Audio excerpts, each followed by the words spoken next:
Hey, how's it going guys? This is Dean with Tech in Action.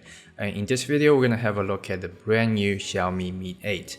My first impression was, man, it's really iPhone X look-alike. The slim bezels, the notch, the camera location especially. And then I realized, isn't that what most Android flagship look like in 2018?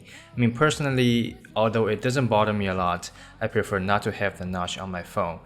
The whole notch thing seems a bit pointless to me. I mean, for iPhone X, I can understand they did it for the aesthetic. But for phones that do have a chin, they might as well have the space on top to keep it symmetrical. But that's just me. What do you think about the notch hype? Let me know in the comment area down below.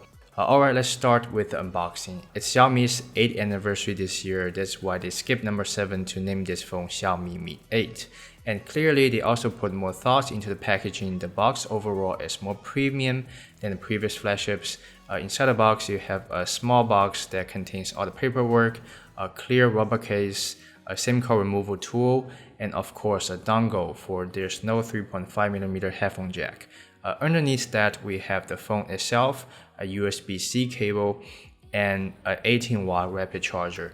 Although the phone supports QC4 Plus technology, the charger only has QC 3.0. That means if you want faster charging experience, you will have to buy another charger yourself. Now let's get the specs out of the way. Snapdragon 845 processor, Adreno 630 GPU, 6GB RAM, 64 to 256GB storage options, 6.21-inch AMOLED display, 86% screen-to-body ratio, 6400 mAh battery. Camera wise, we have a dual camera module, one 12MP f1.8 wide-angle lens, and one 12MP f2.4 telephoto lens.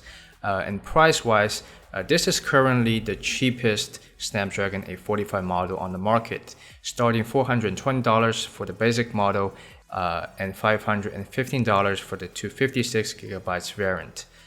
So what do I think of Xiaomi Mi 8? One of the things I like about Xiaomi, one of the Xiaomi's good quality is that they keep the price low. Even though there's now a Samsung AMOLED display and all the high-end components, they still manage to keep the price around $400. And on top of that, it comes with some new features. The face recognition has been improved a lot.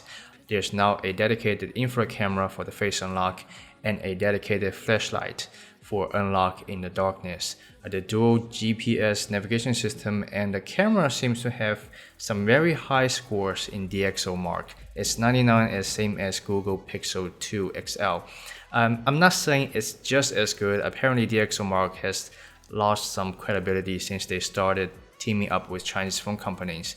But I would say, as far as I can tell, it's a pretty decent camera for the price range.